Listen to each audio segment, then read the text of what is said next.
ప్రజలు ఒక చైతన్యంతో బాధ్యతతో ఓటేసి కూటమి ప్రభుత్వాన్ని గెలిపించారు. ఇది ప్రజా ప్రభుత్వం, ప్రజలకు జవాబుదారీగా ఉండే ప్రభుత్వం. ప్రజలు మనకిచ్చింది అధికారం, అది కూడా ఒక బాధ్యత.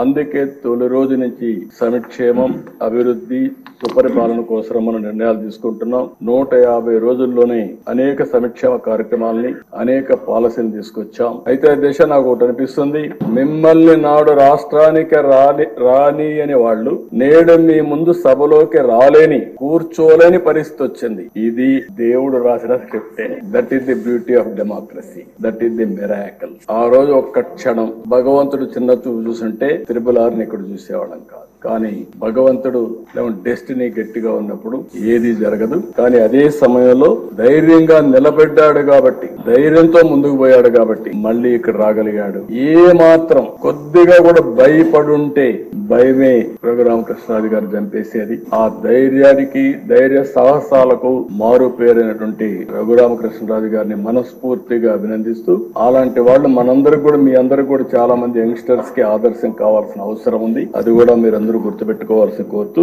డిప్యూటీ స్పీకర్ గారు, మీరు ఆ పదవికి వన్నీ తెస్తారని, మన శాసనసభను ఒక సమున్నతమైన సభగా నిర్వహిస్తారని మనస్ఫూర్తిగా ఆశిస్తూ, మనస్ఫూర్తిగా మీకు అభినందన తెలియజేసుకుంటూ, మీ సాహసాన్ని గురించి, ధైర్యాల గురించి రాజీ పడాల్సిన అవసరం లేదు. అదే సమయంలో మళ్ళీ వస్తున్న ఆ కుర్చీ ఔన్నత్యాన్ని పెంచే విధంగా, సభని ముందుకు తీసుకుపోయే విధంగా మీరు అన్ని విధాలుగా ప్రవర్తించాల్సిందిగా, ప్రయత్నం చేయాల్సిందిగా కోరుకుంటూ, భగవంతుడు ఆ శక్తిని మీకు ఇవ్వాలని మనస్ఫూర్తిగా ఆకాంక్షిస్తూ, మీ ద్వారా భవిష్యత్తులో కూడా ఈ రాష్ట్రానికి అనేక మంచి కార్యక్రమాలు జరగాలని మనస్ఫూర్తిగా ఆకాంక్షిస్తూ మీ దగ్గర సెలవు తీసుకుంటాం.